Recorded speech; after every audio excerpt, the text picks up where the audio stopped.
பரிசுத்தமுள்ள எங்கள் பரலோக பிதாவே, உம்மை நன்றியோடு துதிக்கிறோம், ஸ்தோத்தரிக்கிறோம்.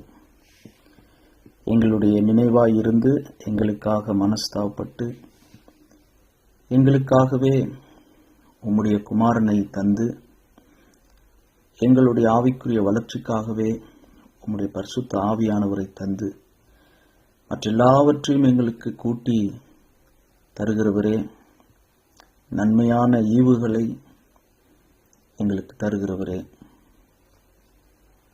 நாங்கள் கேட்பதை எங்களுக்கு கொடுப்பவர். நாங்கள் மீனை கேட்டால் பாம்பை கொடுக்கிறவர் அல்ல, அப்பத்தை கேட்டால் கல்லை கொடுக்கிறவர் அல்ல. உம்முடைய தேவ அன்பை எங்களுக்கு தாரும், உம்முடைய ஆவிக்குரிய வரங்களை எங்களுக்கு தாரும், உம்முடைய ஆவிக்குரிய பலன்களை, கனிகளை எங்களுக்குள் உருவாக்கும். உம்முடைய ஞானத்தை எங்களுக்கு தாரும். நாங்கள் உம்மிடத்திலிருந்து உம்முடைய சுபாவங்களையும் இழந்து போன உம்முடைய மகிமையையும் பெற்றுக்கொள்ளவும், தேவ பார்வையோடு தெய்வீக சிந்தனைகளை வளர்த்து கொள்ள, கிறிஸ்துவின் சுபாவங்களை பெற்றுக்கொள்ள உம்முடைய வேதத்தை எங்களுக்கு இந்த பஞ்ச நாட்களிலே தந்து, உம்முடைய வசனத்தை அனுப்பி எங்களுடைய சரீரத்தையும் ஆவியையும் ஆத்துமாவையும் குணப்படுத்த வேண்டும் என்று கெஞ்சுகிறோம். உம்முடைய இரக்கங்களுக்காகவும் தயவுக்காகவும் உமக்கு ஸ்தோத்திரம். பரலோகத்தில் இருக்கிற பிதாவே, உம்முடைய குமாரனாகிய இயேசு கிறிஸ்துவின் நாமத்தினால் பரிசுத்த ஆவியானுடைய உதவியோடு கூட இந்த 1 சாமுவேல் 30வது அதிகாரத்தை நாங்கள் இன்றிலிருந்து துவங்க இருக்கிறோம், தியானிக்க இருக்கிறோம். எங்களோடு கூட பேசும். கண்மலையிலிருந்து தண்ணீர் வந்தது போல, வானத்திலிருந்து மன்னா கொடுக்கப்பட்டது போல, எங்கள் ஜீவ தண்ணீரே, எங்கள் ஜீவ அப்பமே, எங்கள் கர்த்தராகிய இயேசு கிறிஸ்துவே, உம்முடைய கிருபை எங்களுக்கு போதும். உம்முடைய வார்த்தை எங்களுக்கு வேண்டும். உம்முடைய வழியில் எங்களை நடத்தும். உம்மை நாங்கள் இன்னமும் உயர்த்துகிறோம். கிருபை பெருகட்டும். எங்கள் ஆண்டவரும் இரட்சகரும் மீட்பெருமாகிய இயேசு கிறிஸ்துவின் நாமத்தில் ஜெபிக்கிறோம் பிதாவே, ஆமென். 1 சாமுவேல் 30வது அதிகாரத்தை இன்றைக்கு நாம் தியானிக்க இந்த முதல் பாகத்தில் நாம் சிந்திக்க வந்திருக்கிறோம். 1 சாமுவேல் 30வது அதிகாரம் முதல் வசனத்திலிருந்து வாசிக்கிறேன். 1 சாமுவேல் 30:1 தாவீதும் அவன் மனுஷரும் 3ஆம் நாளிலே சிக்லாகுக்கு வந்து சேருகிறதற்குள்ளே அமலேக்கியர் தென்புறத்து சீமையின் மேலும் சிக்லாகின் மேலும் விழுந்து சிக்லாகை கொள்ளையடித்து அதை அக்கினியால் சுட்டெரித்து அதிலிருந்த ஸ்திரீகளாகிய சிறியவர்களையும் பெரியவர்களையும் சிறைப்பிடித்து ஒருவரையும் கொன்று போடாமல் அவர்களை பிடித்து கொண்டு தங்கள் வழியே போய்விட்டார்கள். தாவீதும் அவன் மனுஷரும் அந்த பட்டணத்திற்கு வந்தபோது, இதோ அது அக்கினியினால் சுட்டெரிக்கப்பட்டது என்றும் தங்கள் மனைவிகளும் தங்கள் குமாரரும் தங்கள் குமாரத்திகளும் சிறைப்பிடித்து கொண்டு போகப்பட்டார்கள் என்றும் கண்டார்கள். அப்பொழுது தாவீதும் அவனோடு இருந்த ஜனங்களும் அழுகிறதற்கு தங்களில் பலனில்லாமல் போக மட்டும் சத்தமிட்டு அழுதார்கள். தாவீதின் 2 மனைவிகளாகிய இஸ்ரேல் ஊராளான அகினோவாமும் கர்மேல் ஊராளான நாபாலின் மனைவியாயிருந்த அபிகாயிலும் சிறைப்பிடித்து கொண்டு போகப்பட்டார்கள். தாவீது மிகவும் நெருக்கப்பட்டான். சகல ஜனங்களும் தங்கள் குமாரர் குமாரத்திகளின் நிமித்தம் மன கிளேசமானதினால் அவனை கல்லெறிய வேண்டும் என்று சொல்லிக் கொண்டார்கள். தாவீது தன் தேவனாகிய கர்த்தருக்குள்ளே தன்னை திடப்படுத்தி கொண்டான். இந்த முதல் 6 வசனங்களை நாம் வாசிக்க கேட்டோம். இந்த மீதமுள்ள இந்த 2 அதிகாரங்களோடு இந்த 1 சாமுவேல் புத்தகத்தை நாம் தியானித்து முடிக்க போகிறோம். கடைசி 2 அதிகாரங்களுக்கு நாம் வந்திருக்கிறோம். உண்மையிலேயே கர்த்தருடைய கிருபை, ஏறக்குறைய 1 வருஷத்துக்கு மேலாக இந்த 1 சாமுவேல் புஸ்தகத்தை நாம் சிந்திப்பதற்கு, தியானிப்பதற்கு ஆண்டவர் பாராட்டின தயவுகளுக்காக, அவர் வெளிப்படுத்தின, அவர் கற்றுக் கொடுத்த ஒவ்வொரு பாடங்களுக்காக நான் கர்த்தரை ஸ்தோத்திரிக்கிறேன். நான் இந்த தியானங்கள் மூலமாக நான் உண்மையிலேயே நிறைய கற்றுக்கொண்டேன். அதுக்காக கர்த்தருக்கு ஸ்தோத்திரம். இன்னைக்கு இந்த 1 சாமுவேல் 30வது அதிகாரம் இந்த முதல் 6 வசனங்களை வாசிக்கும் போது, இது ஒரு தாவீதுடைய வாழ்க்கையில கர்த்தர் கிருபையாக அனுமதித்த ஒரு அற்புதம்னே சொல்லலாம். இஸ்ரவேல் ஜனங்களுக்கு விரோதமாக பெலிஸ்தியர்கள் அங்க யுத்தத்துக்கு போறாங்க. பெலிஸ்திய 5 பிரபுக்களும் 5 அதிபதிகளும் சேர்ந்து பெலிஸ்தியர்கள் சவுலுக்கும் சவுலுடைய படை வீரர்களுக்கும் எதிர்த்து போறாங்க. இப்போ தாவீது ஒரு தர்ம சங்கடமான சூழ்நிலையில பெலிஸ்தியர்களோடு கூட சொந்த தாய்நாட்டுக்கு விரோதமாக அவர் யுத்தத்துக்கு போக வேண்டிய ஒரு கட்டாய சூழ்நிலையில அவர் மாட்டிக்கிட்டு இருக்கிறார். இந்த இடத்துல அந்த பெலிஸ்தியர்கள் தாவீத வர வேண்டாம்னு சொல்லி ஆகீஸ் கிட்ட சொல்லி அனுப்பிவிடணும்னு சொன்னதுனால தாவீது இப்போ யுத்தத்துக்கு போகாம திரும்பி வரார். ஒருவேளை தாவீது யுத்தத்துக்கு போயிருந்தால் அங்க பல வாரங்கள் பல மாதங்கள் கூட ஆகியிருக்கலாம். எவ்வளவு நாள் அங்க எடுக்கும்னு தெரியாது. ஏன்னா இந்த முறை பெலிஸ்தியர்கள் ஒருவேளை கோலியாத்தை கொல்லுவதற்கு தாவீது தான் இல்லையே, தாவீது நம்ம கூட இருக்கிறானே அப்படின்னு சொல்லிக்கிட்டு அதே காத்து பட்டணத்துல கோலியாத்தினுடைய தம்பியையோ கோலியாத்தை சேர்ந்த நண்பர்களையோ அவங்க ரொம்ப வைராக்கியமா வெறியோடு இருப்பாங்க. பெலிஸ்தியர்கள் ஜெயிக்கணும், பழி தீர்க்கணும்ன்ற ஒரு கோபத்தோடு இருப்பாங்க. அதுபோல கோலியாத்து மட்டும் இல்லை, கோலியாத்தை போன்ற ராட்சதர்கள் அந்த பெலிஸ்தியர்களோடு இருந்திருக்கலாம். பழையபடி திரும்பவும் ஒரு ஒண்டி யுத்தம் வைக்க சொல்லியிருக்கலாம். தாவீது தான் நம்ம பக்கம் இருக்கிறானே அப்படின்னு பெலிஸ்தியர்கள் திட்டமிட்டிருக்கலாம். அப்படி ஒருவேளை தாவீது யுத்தத்தோடு கூட போயிருந்தாருன்னா, பெலிஸ்தியர்களோடு யுத்தத்துக்கு போயிருந்தா, இந்த சிக்லாக்ல நடந்த இந்த கொள்ளை, சிக்லாக் அமலேக்கியர்கள் தாவீதும் தாவீதனுடைய 600 மனுஷர்களுடைய மனைவிகளையும் பிள்ளைகளையும் அவங்க கொள்ளையடித்து கொண்டு பிணை கைதிகளாக, பணைய கைதிகளாக அவங்க சிறையாக்கி கொண்டு போயிட்டாங்க. இப்படி ஒருவேளை யுத்தத்துக்கு போயிருந்தா பல வாரங்கள் சில மாதங்கள் கழித்து திரும்பி பார்க்கும்போது சிக்லாக்ல தங்களுடைய உறவினர்களை கொண்டு போய் பல வாரங்கள் பல நாட்கள் ஆகியிருக்கும். அப்ப ஆண்டவர் கிருபையா இப்பதான் ஃப்ரெஷ்ஷா அவங்க கொள்ளையடிச்சிட்டு போயிருக்கிறாங்க. இப்பதான் அவங்க ஒரு ரைடு பண்ணிருக்கிறாங்க. அவங்க பணைய கைதிகளாக குடும்பங்கள் எல்லாம் கொள்ளையடிச்சிட்டு போயிருக்கிறாங்க, சிறை பிடிச்சிட்டு போயிருக்கிறாங்க. அந்த 3 நாளுக்குள்ள திரும்ப போய் பிடிக்கிறதுக்கு ஒரு வாய்ப்பும் இருந்தது. அப்படி பணைய கைதிகளாக சிறை பிடித்து கொண்டு போகப்பட்ட இந்த எபிரிய பெண்கள் அல்லது யூத பெண்கள், வாலிபர்கள், குழந்தைகள் அவங்க எவ்வளவு பீதி அடைஞ்சிருப்பாங்க, எவ்வளவு ஒரு பெரிய கலக்கம் அங்க இருந்திருக்கும். அதை நம்மளால யூகித்து பார்க்க முடியுது. எவ்வளவு பெரிய ஒரு திகில் இருந்திருக்கும், துக்கம் இருந்திருக்கும்.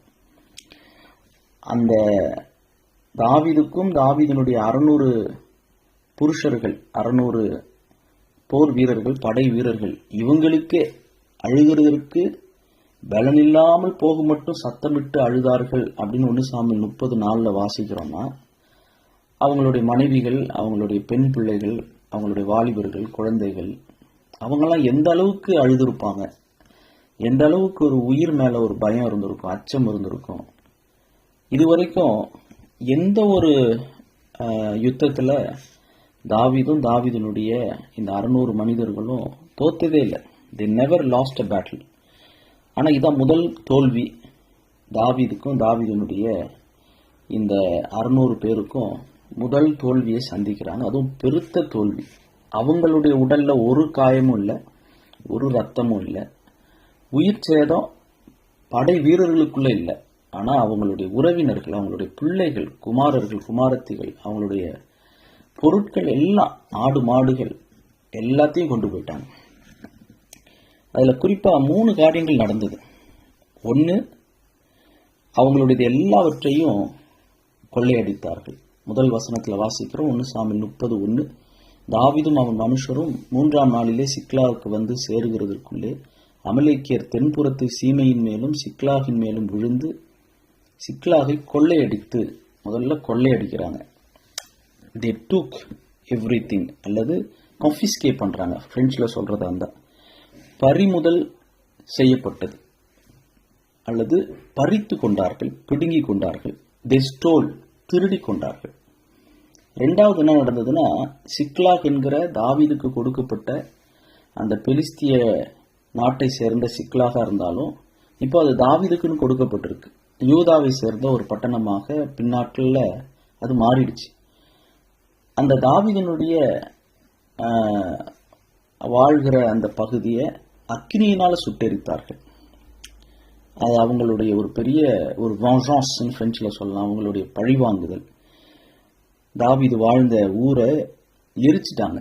அவங்களுடைய வீடு, அவங்களுடைய கூரைகள், அவங்களுடைய பொருட்கள் எல்லாத்தையும், அந்த பட்டணத்தையே சிக்லாகையே அக்கினியினால் சுட்டெரித்தார்கள். எங்கெங்கெல்லாம் நெருப்பு பற்ற வைக்க முடியுமோ எல்லாத்தையும் கஷ்டப்பட்டு இந்த 16 மாசத்துல கட்டினது எல்லாமே இப்ப திரும்ப ஒன்றும் இல்லாமல் போயிடுச்சு. ஒரு மனுஷனுக்கு சப்போர்ட், ஆதரவு அப்படின்னு சொன்னா திருமணமானவர்களுக்கு தன்னுடைய மனைவி அல்லது கணவர். அதுலேயும் ஒரு கணவன் மனைவிக்கு ஒரு பெரிய சப்போர்ட் எதுனா பிள்ளைகள், அவங்க பெற்றெடுத்த ஈந்தெடுத்த செல்வங்கள், குழந்தை செல்வங்கள், அவங்களுடைய உறவினர்கள், அவங்களுடைய குடும்பம், அவங்க வாழுற வீடு, அவங்க உபயோகப்படுத்துகிற பொருட்கள், இதெல்லாம் ஒரு மனிதனுக்கு ஒரு பெரிய ஒரு சப்போர்ட், ஒரு கம்ஃபர்ட். அது எல்லாமே இப்போ பறிமுதல் செய்யப்படுது, அவங்கள விட்டு பிடுங்கப்படுது. அவங்க வந்து பார்க்குறாங்க, இவ்வளோ நாளாக வனாந்திரத்தில் குகையில் ஒளிந்து இருந்தாங்க, அப்பயாவது கூட மனைவி பிள்ளைகள் ஆறுதலுக்கு சப்போர்ட்டிவாக இருந்தாங்க. ஆனால் இப்போ கூட இருந்த உறவினர்களும் இல்லை, ஒரு அனாதைகளைப் போல, ஒரு கெதி இல்லாமல், எங்கே போகிறதுன்னு அந்த கதி இல்லாமல் அவங்க இருக்கிறாங்க. மூன்றாவது என்ன நடக்கப்படுதுன்னா, அதிலிருந்த ஸ்திரீகளாகிய சிறியவர்களையும் பெரியவர்களையும் சிறைப்பிடித்து ஒருவரையும் கொன்று போடாமல் அவர்களை பிடித்து கொண்டு தங்கள் வழியே போய்விட்டார்கள். இந்த முதல் 2 வசனங்கள்லேயே அது ஒரு பெரிய ஒரு வலி வேதனை. எத்தனையோ நம்ம இன்னைக்கு டிவியில் செய்தித்தாளில் நம்ம வாசிக்கிறோம், பிள்ளைகளை கடத்திடுறாங்க, கல்யாண வீட்டுகளில் புகுந்து எல்லாரும் சந்தோஷமாக அந்த விழாவில் இருக்கிற நேரத்தில் அங்கே இருக்கிற குழந்தைங்களை உள்ளே வந்து பிள்ளை பிடிக்கிறவங்க வந்து திருடிட்டு போயிடுறாங்க. பீச்சில் காணாமல் போன பிள்ளைங்கள் எத்தனையோ இருக்குது. அந்த மாதிரி அந்த பிள்ளைகளை பறி கொடுத்த, சாக கொடுத்தவங்கள, பிள்ளைங்களை தொலைச்ச பெற்றோர்கள், பிள்ளைகள் உயிரோடு இருக்குதா செத்துருச்சா. எனக்கு ஒரு சம்பவம் நல்ல ஞாபகம் வருது. என்னுடைய மனைவி அவங்க பெங்களூரில் வேலை செஞ்சிட்டு இருந்தாங்க. அப்போது அவங்களுக்கு ஒரு வேலை செய்கிற ஒரு ஃப்ரெண்டு, அந்த ஃப்ரெண்டுக்கு நடந்த ஒரு சம்பவத்தை என் ஒய்ஃப் திருமணமான புதுசில் என்கிட்ட சொன்னாங்க. அவங்க தமிழ்நாட்டை சேர்ந்தவங்க தான். அவங்க கல்யாணம் ஆகி ஒரு முதல் வாரம் பாம்பேக்கு போயிருக்கிறாங்க, வேலை நிமித்தமாக ஏதோ போயிருக்கிறாங்க. ட்ரெயினை விட்டு இறங்குறதுக்கு பெட்டியை இறக்கி கீழே அந்த ஹஸ்பண்ட், அந்த கணவர் கீழே பெட்டியை வச்சுட்டு திரும்பி பார்க்கும்போது மனைவியை காணும். பாம்பேயில் புதுசாக திருமணமான அந்த கணவன் மனைவி ட்ரெயினில் வரதை நோட் பண்ணி அவர் பெட்டியை இறக்கி கீழே வைக்கிறதுக்குள்ளே மனைவியை தூக்கிட்டாங்க. இன்ன வரைக்கும் கிடைக்கல. அது அந்த அந்த புதுசாக திருமணமான அந்த மனைவி எங்கே கொண்டு செல்லப்பட்டாங்க எதுவுமே அவருக்கு கிடைக்கல. போலீஸ்கிட்ட சொல்லி பார்க்குறாரு, ஒன்றுத்துக்கும் அவருக்கு பதில் கிடைக்கல. அதுபோல் தங்களுடைய பிள்ளைகளையும் மனைவியையும் தொலைத்தவர்கள், அவங்களுக்கு தான் அந்த வலி வேதனை தெரியும். இந்த 1 சாமுவேல் 30 முதல் 2 வசனத்தில் தங்களுடைய வீடு உடைமைகள், பொருட்கள், அவங்களுடைய மந்தைகள், ஆடு மாடுகள், இதெல்லாம் கொள்ளையடிக்கப்படுது. அவங்களுடைய பொருட்கள், வீடுகள், அந்த பட்டணமே அக்கினியினால் சுட்டெரிக்கப்படுது. மூன்றாவது, அவங்களுடைய மனைவி பிள்ளைகள், சிறியவர்கள் பெரியவர்களும் கூட எல்லாரையும் சிறைப்பிடித்து கொண்டு போயிடுறாங்க. இது மூணும் இங்க இந்த ஆக்கிரமிப்பாளர்கள் என்கிற இந்த அமலேக்கியர்களால நடக்கப்படுது. இவங்க வெறும் அமலேக்கியர்களை மட்டும் தாவீதனுடைய பட்டணமாகிய தாவீது வாழ்ந்து கொண்டிருந்த அந்த பெலிஸ்திய மண்ணில் இருந்த சிக்லாகு பட்டணத்தை மட்டும் குறி வச்சு செய்யல. 14வது வசனத்துல வாசிக்கிறோம், கிரேத்தியருடைய தென்புறத்தின் மேலும் யூதாவுக்கு அடுத்த எல்லையின் மேலும் காலேப்புடைய தென்புறத்தின் மேலும் படையெடுத்து போய் சிக்லாகை அக்கினியினால் சுட்டெரித்து போட்டோம். அவங்க கொள்ளக்கார கும்பலா அவங்க போய் கொள்ளை அடிக்கிறது மட்டும் இல்லாம குறிப்பா இங்க தாவீதினுடைய குடும்பங்களை அவங்க பழி வாங்கினாங்க. ஏன்னா தாவீது 1 சாமுவேல் 27வது அதிகாரத்துல 8வது 9வது வசனங்கள்ல அவர் அமலேக்கியர்களுடைய பட்டணங்களை கொள்ளையடிக்கிறதும் இல்லாம அவருடைய புருஷர்களையும் ஸ்திரீகளையும் உயிரோடு வைக்காம எல்லாரையும் கொலை பண்ணிட்டு அவங்களுடைய ஒட்டகங்களையும் ஆடு மாடுகளையும் ஓட்டிட்டு வந்துருவார். இந்த பழி உணர்வு இவங்க இங்க பிடிச்சிட்டு போறாங்க. ஆனா அதுல ஒரு சம்பவம் நடக்குது. என்னன்னா, ஆண்டவர் ஒரு தாவீதினுடைய அந்த 600 பேரும் தாவீதினுடைய மனைவிகள் பிள்ளைகள் அந்த 600 பேருடைய குடும்பங்கள் மேல ஒரு இரக்கம் வச்சார். இவங்க எல்லாரும் என்ன பண்றாங்கன்னா, இங்க இருக்கிற இந்த யூத பெண்களை குழந்தைகளை பெரியவங்களை கொலை பண்ணல. தாவீதும் தாவீதினுடைய மனுஷர்களும் தங்களுக்கு செய்தபடியே அவங்க தாவீதுக்கும் தாவீதினுடைய 600 மனுஷர்களுடைய மனைவி பிள்ளைகளுக்கு செய்யல. அது ஒரு உண்மையா ஆச்சரியமா இருக்கு.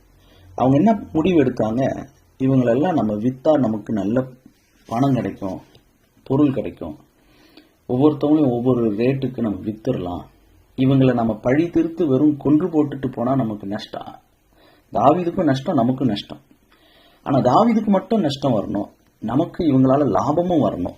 அதனால அவங்களாம் சேர்ந்து ஒரு முடிவு பண்ணாங்க, நம்ம இவங்களை அடிமைகளாக பணைய கைதிகளாக கொண்டு போய் சிறைப்பிடித்து கொண்டு போய் இவங்களை நாம நல்ல விலைக்கு வித்துடலாம் அப்படின்னு ஒரு முடிவுக்கு வராங்க. அப்போ ஒரு அடிமைகள் ஆக்கி கொள்றவங்க அடிமைகள் ஆக்கி கொள்ளட்டும், விற்கிறவங்க விற்கிட்டோம், அந்த முடிவுக்கு வராங்க.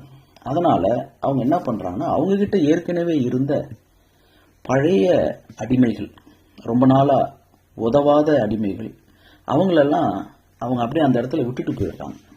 அப்படிதான் வழியில தாவீதும் 600 மனுஷர்களும் அவங்க கர்த்தரிடத்துல விசாரித்து அவங்க ஆசாரியின் இடத்துல அந்த ஏபோத்தை கொண்டு வர சொல்லி அவங்க விசாரித்து பின்தொடர்ந்து போகலாமா என்று விசாரித்து கர்த்தரும் போகலான்னு சொல்லி ஒரு வாக்கு கொடுத்து, நீ அவங்களை எல்லாரையும் பிடித்து சகலத்தையும் திருப்பிக் கொள்வாய்னு சொன்னதுனால போகும்போது வழியில ஒரு மனுஷனை பார்க்கறாங்க.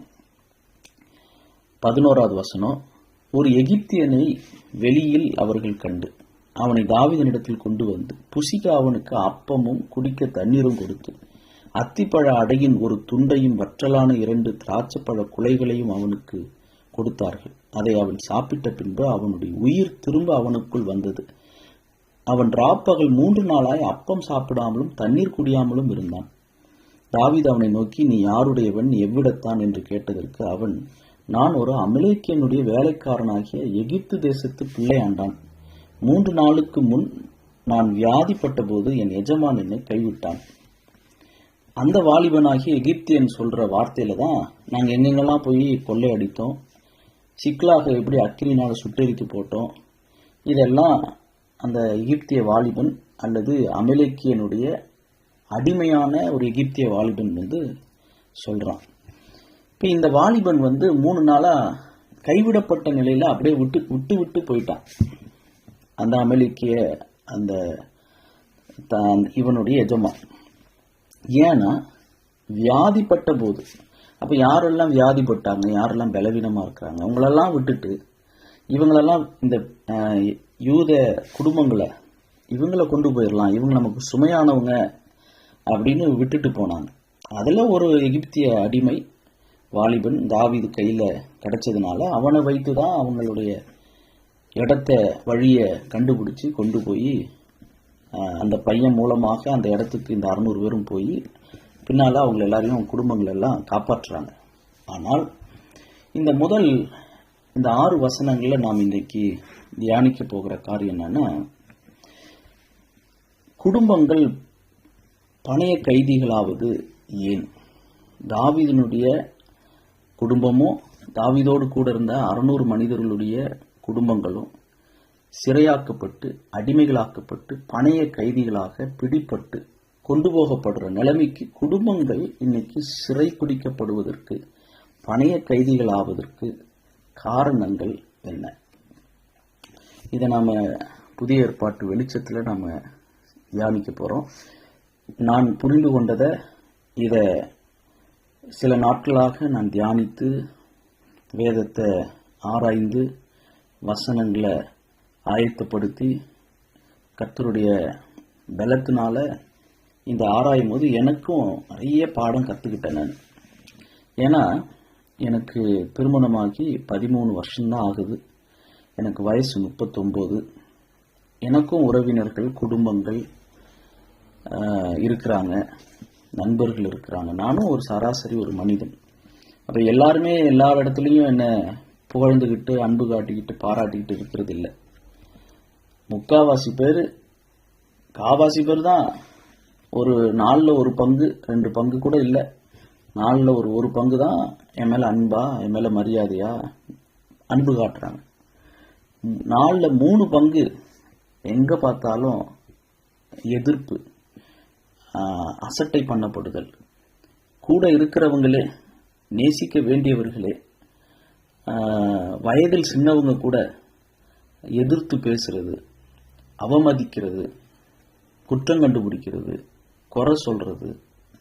இது பெரியவங்களும் பண்றாங்க, என் வயதில் இருக்கிறவங்களும் பண்றாங்க, என்னை விட வயதில் சின்னவங்களும் என்னை அப்படி நடத்துறத நான் ஒரு 2 நாளைக்கு முன்னாடி கூட அனுபவிச்சேன். போன வாரத்தில் அனுபவிச்சேன். அது ஆண்டவர் எனக்கு கொடுக்கிற ஒரு கசப்பான காடி. அதை நான் அனுபவிச்சுக்கிட்டே தான் இருக்கிறேன். அதனால என்னுடைய வாழ்க்கையினுடைய சூழ்நிலைகளோடு இந்த தியானம் கர்த்தர் எனக்கு கொடுத்த ஒரு மருந்தாக இருந்தது. அதனால ஒரு வூண்டட் ஹீலர்னு சொல்லுவாங்க, ஒரு காயப்பட்ட ஒரு வைத்தியனாக நான் உங்களோடு ஒரு சக நோயாளியாக கர்த்தருடைய வார்த்தையின் மூலம் பெற்ற சுகம், அதை உங்களோடு கூட நான் பகிர்ந்து கொள்ள விரும்புகிறேன். எனக்கு அது ரொம்ப பிரயோஜனமாக இருந்தது. குடும்பங்கள், உறவுகள் ஏன் பணைய கைதிகள் ஆகிறார்கள்? அதுதான் நான் இதுக்கு தலைப்பு கொடுத்தேன். குடும்பங்கள் பணைய கைதிகள் ஆவது ஏன்? முதலாவது, இந்த அமலேக்கியர்கள் யார் அப்படின்னு எடுத்துக்கிட்டா நமக்கு எல்லாருக்கும் தெரியும். மாம்சத்துக்குரியவர்கள் அல்லது மாம்சத்தை பிரதிபலிக்கிறவர்கள். சவுல் 1 சாமுவேல் 15வது அதிகாரம் முதல் 11 வசனங்கள்ல கர்த்தருடைய வேலையை, கர்த்தர் தனக்கு கொடுத்த பணியை முழுமையா நிறைவேற்றாதனால, அது ஒரு முழுமையான வெற்றி இல்லை, இன்கம்ப்ளீட் விக்டரி, ஒரு அரைகுறையான ஒரு வெற்றி. அப்படி அமலேக்கியர்களை முழுமையா கொல்லாம விட்டதுனால அவங்க தேவ ஜனத்தை அமலேக்கியர்கள் தாக்குறாங்க. மாம்சத்தை முழுமையா அழிக்காததுனால, மாம்ச அந்த இச்சைகளை, மாம்சத்தை பிரதிபலிக்கிற மேலாட்டமாய் இருக்கிற அமலேக்கியர்களை முழுமையா அழிக்காததுனால, அது பின்னால தாவீதினுடைய குடும்பங்களை, பின் சந்ததிய, மற்றவர்களை, உறவினர்களை அந்த மாம்சம் தாக்குது. அதுதான் முதல்ல நான் தியானிச்சது. ஏன் நம்மளுடைய குடும்பங்கள், உறவினர்கள், நம்முடைய உறவு சொல்லிடுவாங்க. நான் கேள்விப்பட்டிருக்கிறேன், பெரியவங்க சொல்லி கேள்விப்பட்டிருக்கிறேன். என்ன சொல்லுவாங்கன்னா, கொடுக்கல் வாங்கல் இல்லைன்னா உறவு விட்டு போயிடுவாங்க. இது கிராமத்தில் இருக்கிறவங்க பெரியவங்க சொல்லி நான் கேட்டது. சமீப காலமாக, அதாவது ஒரு 20 வருஷத்துக்கு முன்னாடி, என்னை விட ஒரு 20-30 வயசு பெரியவங்க சொல்லி கேட்டது என்னன்னா, உறவுகளை போய் பார்க்கல, விசாரிக்கல அப்படின்னா உறவு விட்டு போயிடும் அப்படின்னு சொல்லுவாங்க. உறவு விட்டு போறதுக்கு ஒரு காரணம், போய் பார்க்காதது, விசாரிக்காதது, அவங்களுடைய இன்ப துன்பங்கள்ல கலந்து கொள்ளாத போது உறவு விட்டு போகுது. பழங்காலத்து ஆட்கள் தாத்தாகலாம் சொல்றது என்னன்னா, ஒரு 50-60 வயசுக்கு முந்தி இருக்கிறவங்க சொல்றது, கொடுக்கல் வாங்கல் இல்லைன்னா அங்க உறவு விட்டு போயிடும் அப்படின்னு சொல்லி ஏதோ 1-2 பேர் நான் சொல்லி கேட்டிருக்கேன். இப்ப முதல்ல நாம இன்னைக்கு இந்த நம்முடைய குடும்பங்கள், நம்முடைய குடும்பத்தை சார்ந்த குடும்பங்கள், உறவினர்கள், தேவ பிள்ளைகளுடைய குடும்பம், இங்க அவங்கள நாம தொலைப்பதற்கும் இழப்பதற்கும், அவர்கள் அடிமைகளாக்கப்படுவதற்கு, அதுவும் குறிப்பா அமலேக்கியர்களால் அடிமையாக்கப்படுவது, மாம்சத்தால் அவர்கள் அடிமையாக்கப்படுவதற்கு காரணம் என்ன? மாம்சம்தான் காரணம். நாம் இங்க தாவீது 1 சாமுவேல்ல நமக்கு தெரியும் 27வது அதிகாரம் 1 வசனத்துல தாவீது தன் இருதயத்துல யோசித்த தீர்மானம், தன் இருதயத்தினுடைய சுய புத்தியை சார்ந்து அவர் எடுத்த தீர்மானம் சிக்லாவுக்கு வந்துட்டார். அதனுடைய விளைவு இங்க நிக்குது. அந்த அமலேக்கியர்கள் மாம்சத்தை பிரதிபலிக்கிறதுக்கு சொல்லப்பட்டிருக்கிற இந்த அமலேக்கியர்கள் இப்போ அந்த குடும்பத்தை அவங்க தாக்கி இருக்கிறாங்க. இப்ப இவங்களை இந்த மாம்சத்திலிருந்து நம்முடைய குடும்பங்களை விடுவிக்க வேண்டும். அதுதான் இங்க பெரிய பிரச்சனை. ஒவ்வொருத்தவங்க ஒவ்வொரு விதமா மாம்சத்துல பிடிபட்டு இருக்கிறாங்க. திருமணமானவங்களும் சரி, திருமணமாகாதவங்களும் சரி, எந்த வயதுல இருந்தாலும் சரி, ஏறக்குறைய எல்லாருமே ஒரு பணைய கைதிகளாக, அடிமைகளாக, சிறைப்பிடிக்கப்பட்டவர்களாக, மாம்சத்தால் கரைப்படுத்தப்படுகிறவர்களாக மாட்டிக்கிட்டு ஒவ்வொருத்தவங்க தவிக்கிறோம். இவங்களை மீட்டெடுக்கிறது தான் இப்போ இருக்கிறதுலே பெரிய யுத்தம். அவங்கள ரெஸ்கியூ பண்ணணும். கர்த்தர் தாவீதுக்கு அபியத்தார் மூலமாக ஏபோத்தை கொண்டு வந்து அதன் மூலமாக தாவீதுக்கு சொன்ன வார்த்தையை இங்க நான் ஒரு நற்செய்தியாக சொல்றேன். அதை பின்தொடர், அதை நீ பிடித்து சகலத்தையும் திருப்பிக் கொள்வாய். 1 சாமுவேல் 30:8. நம்முடைய உறவினர்கள், நம்மோடு ஒரு உறவுல இல்லாதவங்க, நம்மை பகைக்கிறவர்கள், நம்மை புரிந்து கொள்ளாதவர்கள், நம்மை விட்டு தூரமா இருக்கிறவங்க, அவர்களை நீ திருப்பிக் கொள்வாய். அவங்கள மாம்சத்தின் பிடியிலிருந்து விடுவிக்கிற ஒரு கருவிகளாக கர்த்தர் உங்களையும் என்னையும் அவருடைய பிள்ளைகளை பயன்படுத்த விரும்புகிறார். அதுக்கு முதலாவது நாம் செய்ய வேண்டியது என்ன? இப்ப சவுல் எடுத்துக்கிட்டீங்கன்னா 1 சாமுவேல் 15வது அதிகாரத்துல அவர் அமலேக்கியர்களை அல்லது மாம்சத்தை முழுமையா ஜெயிக்கல, ஒரு அரகுர வெற்றியோடு அவங்கள விட்டுட்டு வந்ததுனால விளைவு என்ன ஆச்சு பாருங்க. 2 சாமுவேல் 1வது அதிகாரம் முதல் 10 வசனங்களை நீங்க வாசிச்சு பார்த்தீங்கன்னா, அங்க ஒரு வாலிபன் சவுல் இறந்த பிற்பாடு தன்னுடைய வஸ்திரங்களெல்லாம் கிழிச்சுக்கிட்டு, 2 சாமுவேல் 1:2, தன் வஸ்திரங்களை கிழித்து கொண்டு தன் தலையின் மேல் புழுதியை போட்டுக்கொண்டு தாவீதினிடத்தில் வந்து தரையிலே விழுந்து வணங்கி நடந்த செய்தியை தாவீதுக்கு சொல்றத வாசிக்கிறோம். 4வது வசனம், ஜனங்கள் யுத்தத்தை விட்டு முறிந்தோடி போனார்கள், ஜனங்களில் அநேகம் பேர் விழுந்து மடிந்து போனார்கள், சவுலும் அவன் குமாரனாகி யோனத்தானும் மடிந்தார்கள் என்றான். அப்போ 6வது வசனம், நான் தற்செயலாய் கில்போவா மலைக்கு போனேன், அப்பொழுது இதோ சவுல் தம்முடைய ஈட்டியின் மேல் சாய்ந்து கொண்டிருந்தார், ரதங்களும் குதிரை வீரரும் அவரை தொடர்ந்து நெருங்கினார்கள், அவர் திரும்பி பார்த்து என்னை கண்டு கூப்பிட்டார், அதற்கு நான் இதோ இருக்கிறேன் என்றேன். அப்பொழுது அவர், நீ யார் என்று என்னை கேட்டார், நான் அமலேக்கியன் என்று சொன்னேன். சவுல் என்னை நோக்கி, நீ என் அண்டையில் கிட்ட வந்து நின்று என்னை கொன்று போடு, என் பிராணன் முழுதும் இன்னும் போகாததினால் எனக்கு வேதனையா இருக்கிறது என்றார். அப்பொழுது நான், அவர் விழுந்த பின்பு பிழைக்க மாட்டார் என்று நிச்சயித்து அவர் அண்டையில் போய் நின்று அவரை கொன்று போட்டேன். நீங்க 1 சாமுவேல் 31 எடுத்தீங்கன்னா 3வது வசனத்திலிருந்து வாசித்தீங்கன்னா, 1 சாமுவேல் 31:3 சவுலுக்கு விரோதமாய் யுத்தம் பலத்தது, வில் வீரர் அவனை கண்டு நெருங்கினார்கள், அப்பொழுது சவுல் வில் வீரரால் மிகவும் காயப்பட்டு தன் ஆயுததாரியை நோக்கி, யோனத்தானுக்கு ஒரு ஆயுததாரி இருந்தது போல இங்க சவுல் தன்னுடைய ஆயுததாரி நோக்கி, அந்த விருத்த சேதனம் இல்லாதவர்கள் வந்து என்னை குத்தி போட்டு என்னை அவமானப்படுத்தாதபடிக்கு, அதாவது சவுலை பிடிச்சாங்கன்னா உடனே கழுத்து அறுத்து இல்ல தலையை வெட்டிட மாட்டாங்க, சித்திரவதை பண்ணி தான் சாகடிப்பாங்க. ஏன்னா அவங்களுக்கு அவ்வளோ ஒரு பெரிய பகை இருக்கு. கோலியாத்தை கொன்றதுனால, அவ்வளோ ஒரு பெரிய ஒரு வலி பழி வாங்குற எண்ணம் இருக்கு. அவங்க என்னை வேதனைப்படுத்தாதபடிக்கு ஆயுததாரியை பார்த்து சவுல் சொல்றாரு, நீ உன் பட்டயத்தை உருவி என்னை குத்தி போடு என்றான். அவனுடைய ஆயுததாரி மிகவும் பயப்பட்டதினால் அப்படி செய்ய மாட்டேன் என்றான். அப்பொழுது சவுல் பட்டயத்தை நட்டு அதன் மேல் விழுந்தான். இங்க பட்டயம் போட்டிருக்கு, ஆனா அந்த அமலேக்கியன் சொல்லும் போது ஈட்டியின் மேல சவுல் சாய்ந்து கொண்டிருந்தத அமலேக்கியன் சொல்றான். சவுல் செத்து போனதை அவன் ஆயுததாரி கண்டபோது 1 சாமுவேல் 31:5 அவனும் தன் பட்டயத்தின் மேல் விழுந்து அவனோட கூட செத்து போனான். இது இல்லாம வேற 3 குமாரரும் கூட அன்னைக்கு சவுலோடு கூட அந்த மலையில செத்து போயிடுறாங்க. சவுளுடைய ஆயுததாரி சவுல் மேல கைய போடுறதுக்கு யோசிக்கல. ஆனா கடைசியில சவுல கொன்றது யாரு? அமலேக்கியன் தான்.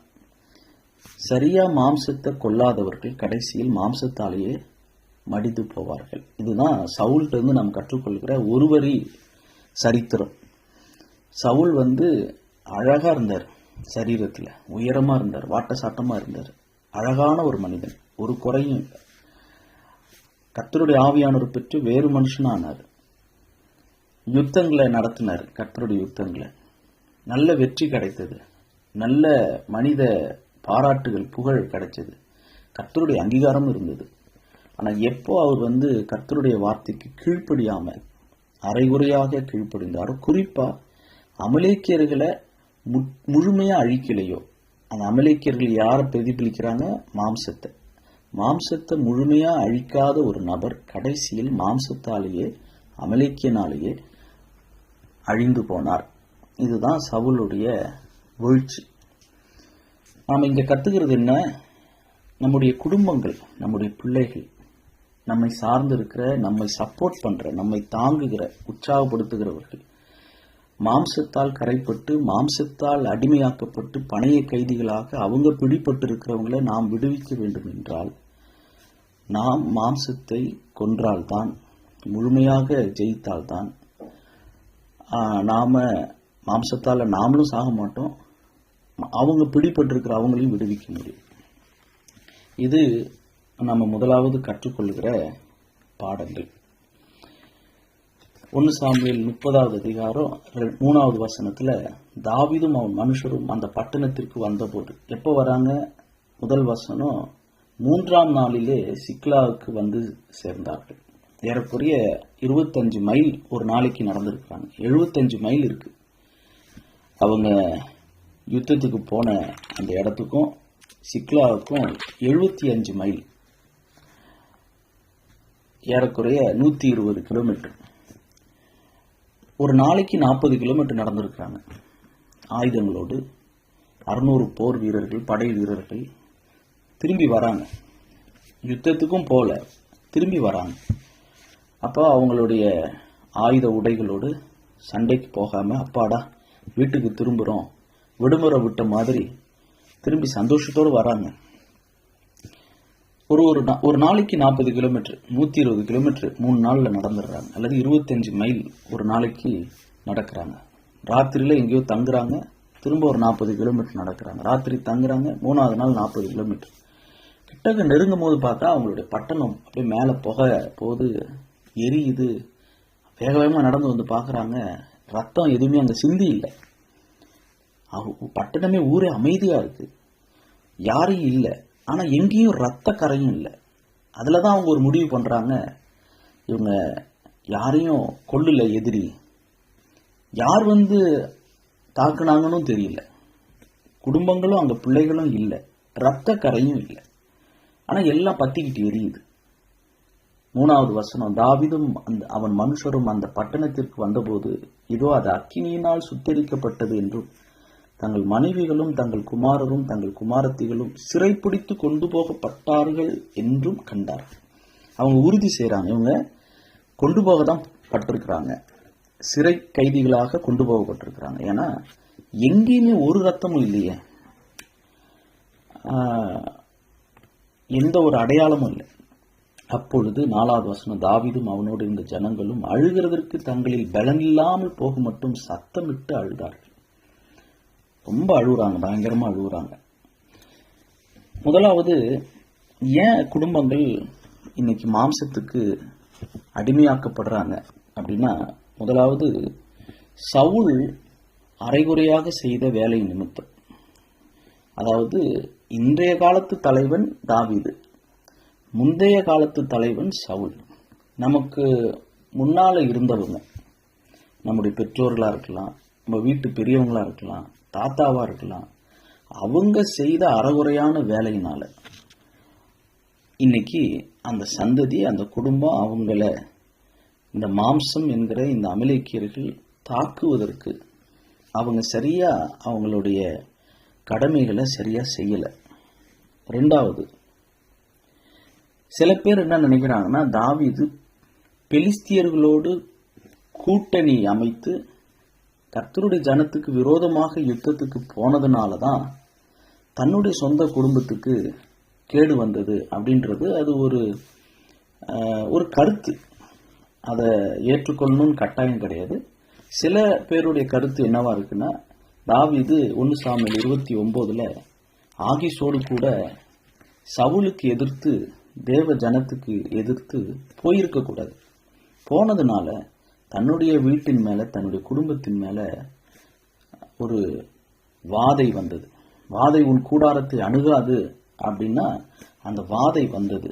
அந்த மரணம் வேதனை, மரண திகில் வந்தது. ஏன்னா தன்னுடைய நாட்டை தாக்க போனதுனால தன் வீட்டுக்கு அங்க ஒரு பாதகம் வந்துருச்சு.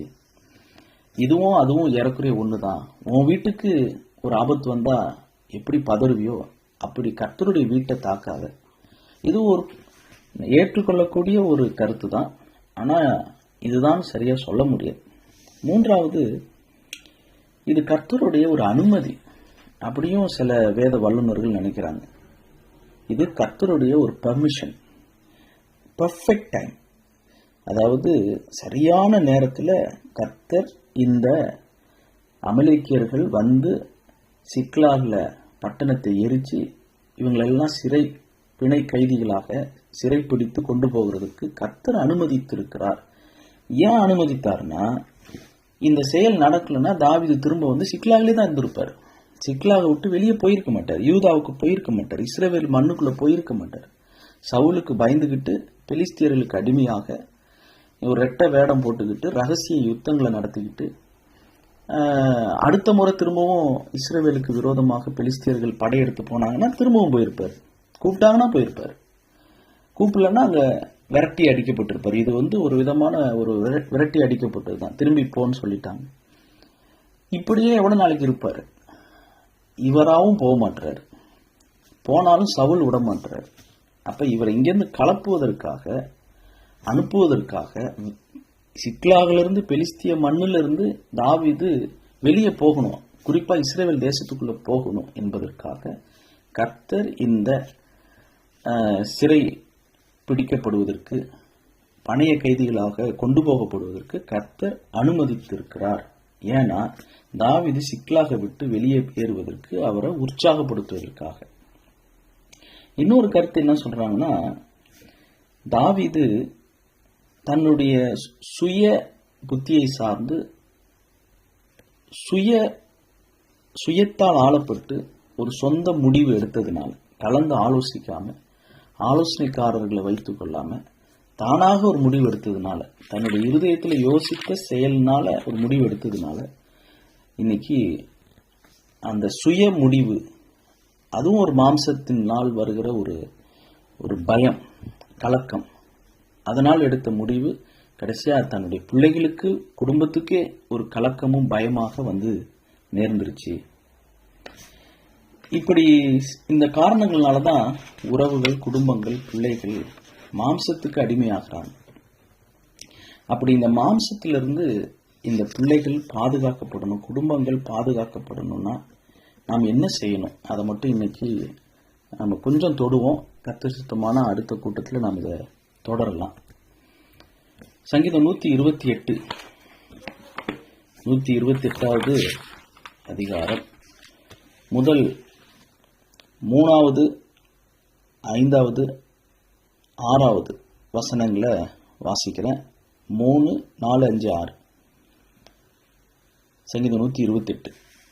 உன் மனைவி உன் வீட்டோரங்களில் கனி தரும் திராட்சை கொடியைப் போல் இருப்பாள். உன் பிள்ளைகள் உன் பந்தியை சுற்றிலும் ஒலிவ மர கன்றுகளைப் போல் இருப்பார்கள். இதோ கர்த்தருக்கு பயப்படுகிற மனுஷன் இவ்விதமாய் ஆசீர்வதிக்கப்படுவான். கர்த்தர் சீயோனிலிருந்து உன்னை ஆசீர்வதிப்பார். நீ ஜீவனுள்ள நாளெல்லாம் எருசலேமின் வாழ்வை காண்பாய். நீ உன் பிள்ளைகளின் பிள்ளைகளையும் இஸ்ரவேலுக்கு உண்டாகும் சமாதானத்தையும் காண்பாய். யாருக்கு இந்த ஆசீர்வாதம்? கர்த்தருக்கு பயந்து அவர் வழிகளில் நடக்கிறவன் எவனோ அவன் பாக்கியவான். அவன் மனைவி, அவன் பிள்ளைகள் பாக்கியவான்கள், பாக்கியவதிகள். அவங்க எருசலேமின் வாழ்வை ஜீவனுள்ள நாளெல்லாம் காண்பார்கள். இந்த ஆசீர்வாதம் நம்முடைய பிள்ளைகளுக்கு வரணும்னா நாம் சுயத்தை சரியா அழிக்கலைன்னா, சவுல் எப்படி கடைசியா ஒரு சுய மாம்சத்திற்கு அடையாளமான பெலிஸ்தியன் கையினாலேயே கொல்லப்பட்டாரோ அதுபோல நமக்கு நடக்கக்கூடாதுன்னா நமக்கு இங்க முதலாவது தேவை கர்த்தருக்கு பயப்படுகிற பயம்தான். அது இருந்துச்சுன்னா நாமும் காப்பாற்றப்படுவோம், நம்முடைய குடும்பங்களையும் கர்த்தர் நம்மை கொண்டு காப்பாற்ற முடியும். நாம் காப்பாற்றுவோம்னு சொல்லல, கர்த்தர் நம்மை கொண்டு அவர்களையும் விடுவிக்க முடியும், விடுதலையாக்க முடியும், காப்பாற்ற முடியும். அதற்கு முதலாவது நாம் கடவுளை பிரியப்படுத்த, ஆண்டவரை நேசிக்க, அவருக்கு பயப்பட நாம் நம்மை ஒழுங்குபடுத்தணும். நாம் அந்த முறையாக ஒழுங்குபடுத்துகிறதுக்கு கவனம் செலுத்தணும், விடாமுயற்சி. உபாகமம் புஸ்தகத்தில் நாம் வாசிக்கிறோம். உபாகமம் 4வது அதிகாரம், உபாகமம் 4 வசனங்கள் 9-10. ஓரேப்பிலே உன் தேவனாகிய கர்த்தருக்கு முன்பாக நீ நிற்கும்போது கர்த்தர் என்னை நோக்கி, ஜனங்களை என்னிடத்தில் கூடிவர செய்து என் வார்த்தைகளை அவர்கள் கேட்கும்படி பண்ணுவேன். அவர்கள் பூமியில் உயிரோடு இருக்கும் நாளெல்லாம் எனக்கு பயந்திருக்கும்படி அவைகளை கற்றுக்கொண்டு தங்கள் பிள்ளைகளுக்கும் போதிக்க கடவர்கள் என்று சொல்லிய நாளில் உன் கண்கள் கண்ட காரியங்களை நீ மறவாதபடிக்கும், உன் ஜீவனுள்ள நாளெல்லாம் அவைகள் உன் இருதயத்தை விட்டு நீங்காதபடிக்கும் நீ எச்சரிக்கையாயிருந்து உன் ஆத்துமாவை சாக்கிரதையாய் காத்துக்கொள். அவைகளை உன் பிள்ளைகளுக்கும் உன் பிள்ளைகளின் பிள்ளைகளுக்கும் அறிவிக்க கடவாய். இங்க நம்ம 5 வளையாதது 50 வளையாது. எவ்வளவு சின்ன வயசுல பிஞ்சு மனசுல கன்னி பூமின்னு சொல்லுவாங்க, வெர்ஜின் லேண்ட். கன்னி பூமியா இருக்கும்போது, பிஞ்சா மனசு இருக்கும்போது, வெகுளியா இருக்கும்போது, வெள்ளந்தியா இருக்கும்போது, விவரம் தெரியாத போது, கள்ளங்கபடம் இல்லாத மனசுல அந்த வயதில் இருக்கும்போது பிள்ளைகளுக்கும் பிள்ளைகளின் பிள்ளைகளுக்கும், 9வது வசனத்துல பிள்ளைகளுக்கும் போதிக்க கடவர்கள், 10வது வசனத்துல உன் பிள்ளைகளுக்கும் உன் பிள்ளைகளின் பிள்ளைகளுக்கும் அறிவிக்க கடவாய். அதாவது அடுத்த தலைமுறைக்கு, நீ உயிரோடு இருக்கிற வரைக்கும் உன்னுடைய சின்ன குழந்தைகளுக்கு போதித்து விடு, கர்த்தருடைய வார்த்தையை போதித்து விடு. இதுதான் முக்கியமான ஒரு செயல். வேதம் கற்பிக்கப்பட வேண்டும். நாம் என்ன பண்றோம், அதை ஊழியர்களுடைய பொறுப்புன்னு அவங்க கிட்ட கொடுத்துடுறோம். ரட்சிக்கப்படாத பெற்றோராக இருந்தா ஓகே. கர்த்தருடைய வேதத்தையே அறகுறையா தெரிந்திருக்கிற அவிசுவாசிகளான, விசுவாசத்துல பின்மாற்றமான பெற்றோர்களா இருந்தா சரி. ஆனா கர்த்தருடைய வேதத்தை நேசிக்கிறவங்க, கர்த்தருடைய வேதத்தின்படி நடக்கிற உத்தம மார்க்கத்தால் கர்த்தருக்கு பயப்படணும், கர்த்தருடைய ஞானத்தை பெற்றுக்கொள்ளணும்னு நினைக்கிற பெரியவர்கள், குடும்ப தலைவர்கள், தலைவிகள், நாம் எடுக்க வேண்டிய முதல் முக்கிய ஒரு கடமை, ஒரு செயல் என்னன்னா, வேதத்தை குழந்தைகளுக்கு, அடுத்த தலைமுறைகளுக்கு வீட்டிலேயே நாம் கற்பிக்க வேண்டும், கற்பிக்கப்பட வேண்டும். உபாகமம் 6வது அதிகாரம் வசனங்கள் 6-7. எப்ப போதிப்பது? மைக்கு வேணும், மேடை வேணும், அதெல்லாம் தேவையில்லை. உபாகமம் 6வது வசனம், இன்று நான் உனக்கு கட்டளையிடுகிற இந்த வார்த்தைகள் உன் இருதயத்தில் இருக்க கடவுது. எந்த வார்த்தைகள் இருதயத்தில் இருக்க கடவுது? எந்த கட்டளை இருதயத்தில் இருக்க கடவுது? 4வது வசனத்திலிருந்து, இஸ்ரவேலே கேள், நம்முடைய தேவனாகிய கர்த்தர் ஒருவரே கர்த்தர். நீ உன் தேவனாகிய கர்த்தரிடத்தில் உன் முழு இருதயத்தோடும் உன் முழு ஆத்துமாவோடும் உன் முழு பலத்தோடும் அன்பு கூறுவாயாக. இன்று நான் உனக்கு கட்டளையிடுகிற இந்த வார்த்தைகள், தேவனிடத்தில் அன்பு கூற வேண்டும், முழு பலத்தோடு முழு ஆத்துமாவோடு முழு இருதயத்தோடு அன்பு கூற வேண்டும் என்கிற இந்த கட்டளை, இந்த வார்த்தைகள் உன் இருதயத்தில் இருக்க கடவுது. நீ அவைகளை, இந்த வார்த்தைகளை, இந்த கட்டளைகளை கர்த்தரிடத்தில், தேவனிடத்தில் அன்பு கூற வேண்டும் என்கிற, நம்முடைய தேவனாகிய கர்த்தர் ஒருவரே கர்த்தர் என்கிற இந்த கட்டளை, அவரிடத்தில் அன்பு கூற வேண்டும் என்கிற இந்த கட்டளைகளை உன் பிள்ளைகளுக்கு கருத்தாய் போதித்து. அப்படின்னா நம்ம எபிரேயம், கிரேக்கம் அல்லது பைபிள்ல இப்படி சொல்லியிருக்கு அப்படி சொல்லியிருக்கு, வேத வினா போட்டி, வேத வியாக்கியான போட்டி, வேத ஆராய்ச்சி, பிள்ளைகளுக்கு இதெல்லாமா சொல்லிக்கிட்டு இருக்க முடியும்? குழந்தைகளுக்கு அதெல்லாம் இல்லை. ஹவு டு லவ் காட், கடவுளிடத்தில், படைத்தவரிடத்தில் எப்படி அன்பு கூறுவது. வாலிபனே, உன் வாலிப பிராயத்திலே உன் சிருஷ்டிகரை நினை. படைத்தவரை நினைக்கிற வயது வாலிப பருவம். குழந்தை பருவம் படைத்தவர் மீது அன்பு கூறுகிற பருவம். படைத்தவர் மீது அன்பு கூறுகிறவர்கள் படைத்தவரை நினைவு கூறுவார்கள். படைத்தவரை நினைவு கூறுகிற வாலிபர்கள் படைத்தவருக்காக கிரியை செய்கிற, அர்ப்பணிக்கிற, ஒப்பு கொடுக்கிற, ஊழியம் செய்கிற நிலைக்கு தங்களை அவங்க விட்டு கொடுப்பாங்க.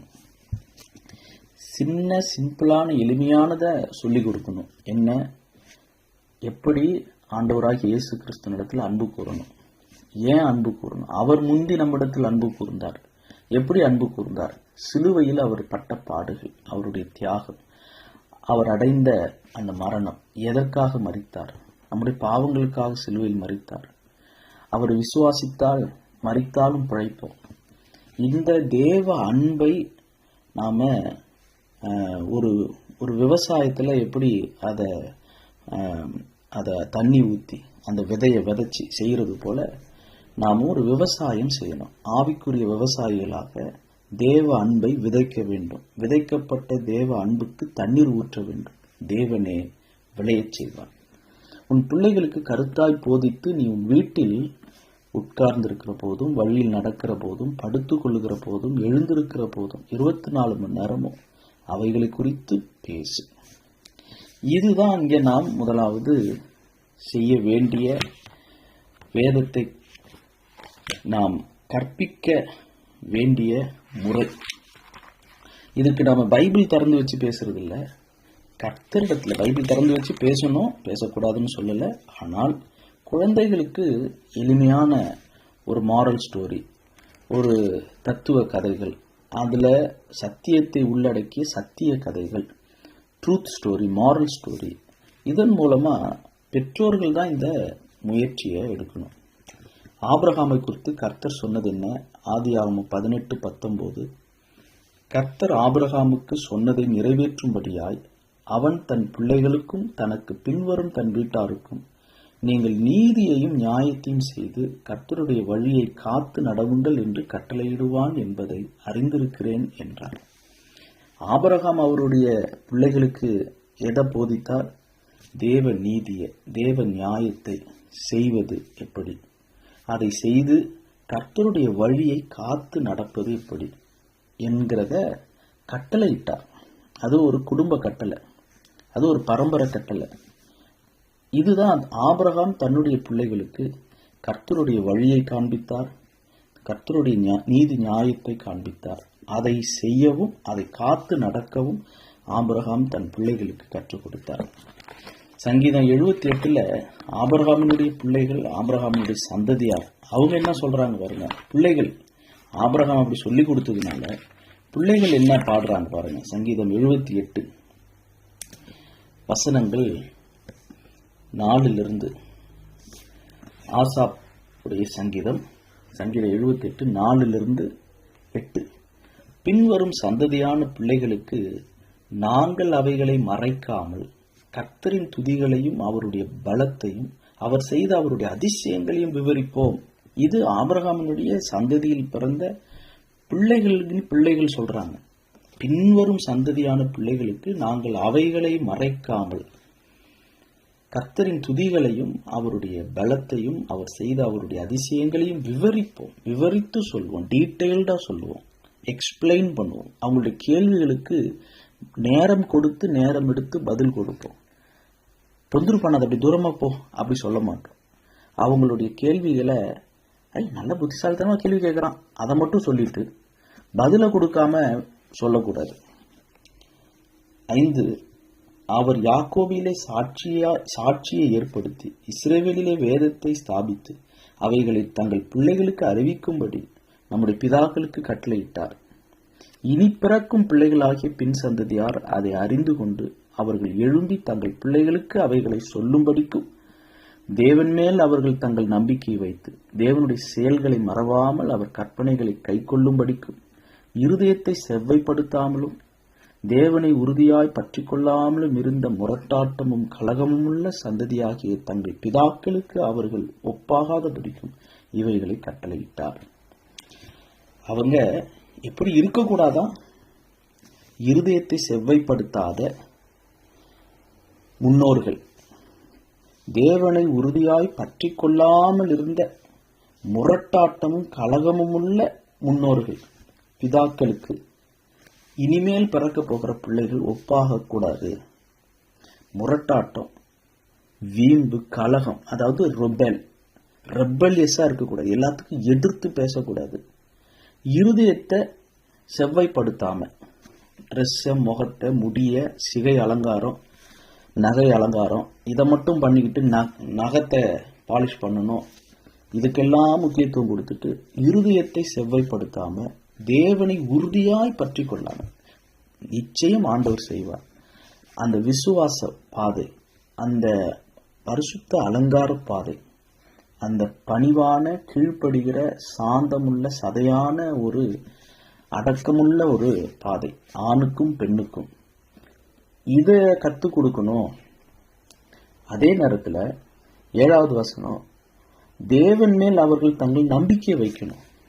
அவங்களுடைய ஹோப் கர்த்தர் மேல இருக்கணும், பணத்தின் மீது இருக்கக்கூடாது, தங்களுடைய சுய பலத்தின் மீது இருக்கக்கூடாது, தேவனுடைய செயல்களை மறக்கக்கூடாது, அவருடைய கற்பனைகளை கை கொள்ளணும். இத இனி பிறக்கும் பிள்ளைகளுக்கு, சந்ததியாருக்கு நாங்கள் கத்து தருவோம். 4வது வசனம்,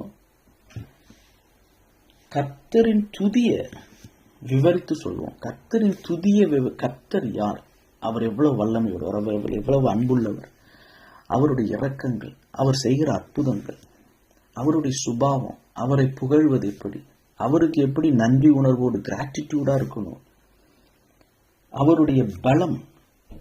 இயற்கையை பார்க்கும்போது ஒரு காட்டுக்கு, ஒரு பூங்காவுக்கு, மிருகங்களுக்கு கூட்டிட்டு போய் இதெல்லாம் படைத்தவர் அவர்தான்.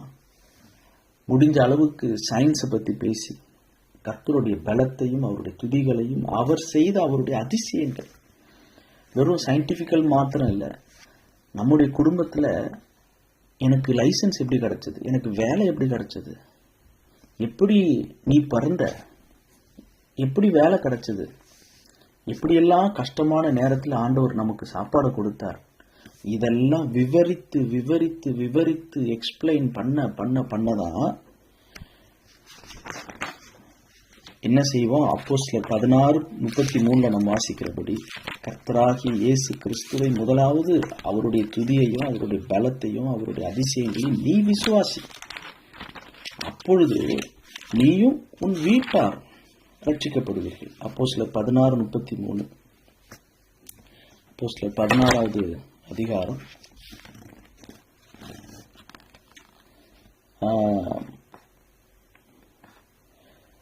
31.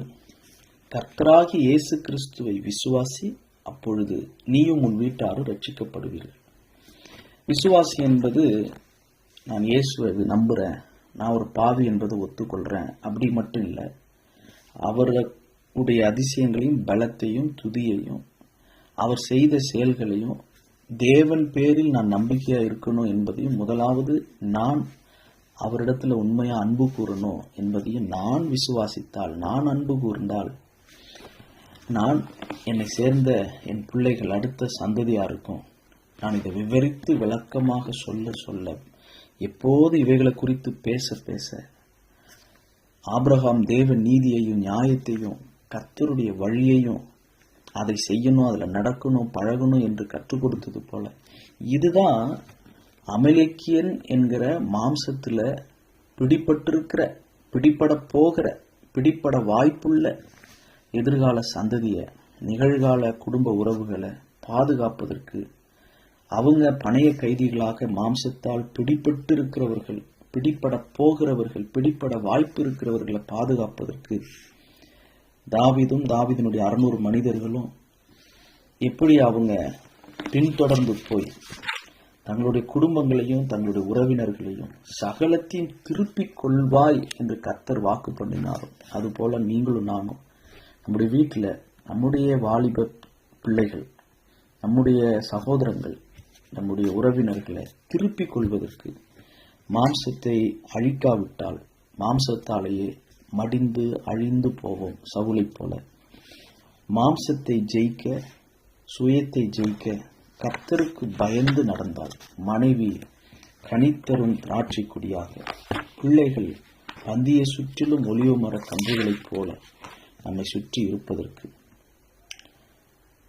ஜீவனுள்ள நாளெல்லாம் எருசலேமின் வாழ்வை நாம் பார்ப்பதற்கு, நமக்கும் நம்முடைய பிள்ளைகளுக்கும் பிள்ளைகளின் பிள்ளைகளுக்கும் இஸ்ரவேலுக்கும் உண்டாகும் சமாதானத்தை நம்முடைய சந்ததி அனுபவிக்க இன்றைக்கு நாம் சிந்தித்த இந்த முதல் பாகத்தில் ஒரு பரிசுத்தவான்களாய் நடந்து கொள்ள நாம் நம்மை ஒப்புக் கொடுப்போம், அர்ப்பணிப்போம், ஜெபிப்போம்.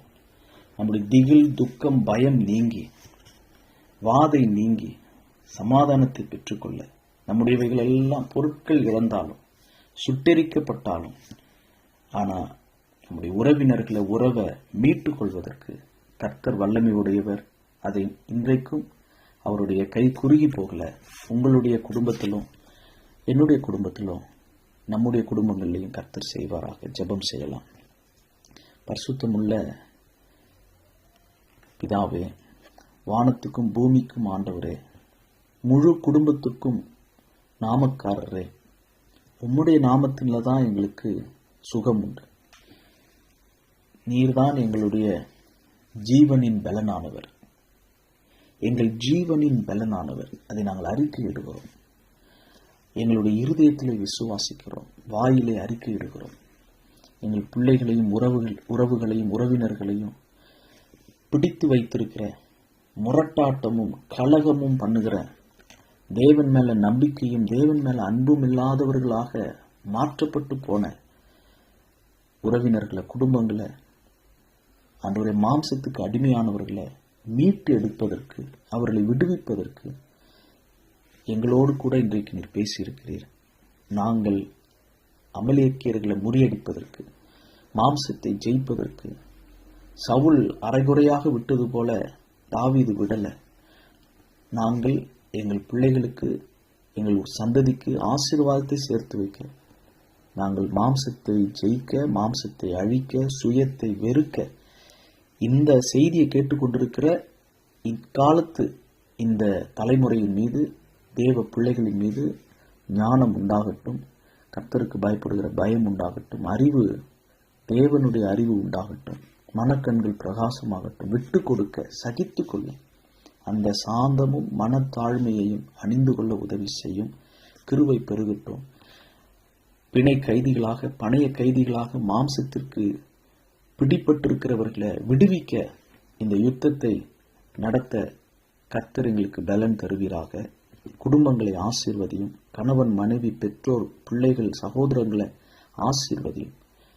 வெறும் பொருளுக்காக, சொத்துக்காக, பணத்துக்காக, தன்னுடைய ஈகோவுக்காக, சுய மகிமைக்காக குற்றம் பார்த்து உறவுகளை வெறுத்து விடாமல், உறவை பார்த்து குற்றங்களை வெறுக்க தேவ அன்பு பெருகட்டும். இந்த ஜெபத்தை கேட்டு கர்த்தர் பதிலளிப்பீராக. எங்கள் ஆண்டவராகிய இயேசு கிறிஸ்துவின் மூலமே இந்த ஜெபத்தை ஏறெடுக்கிறோம் பிதாவே. ஆமென். ஆமென்.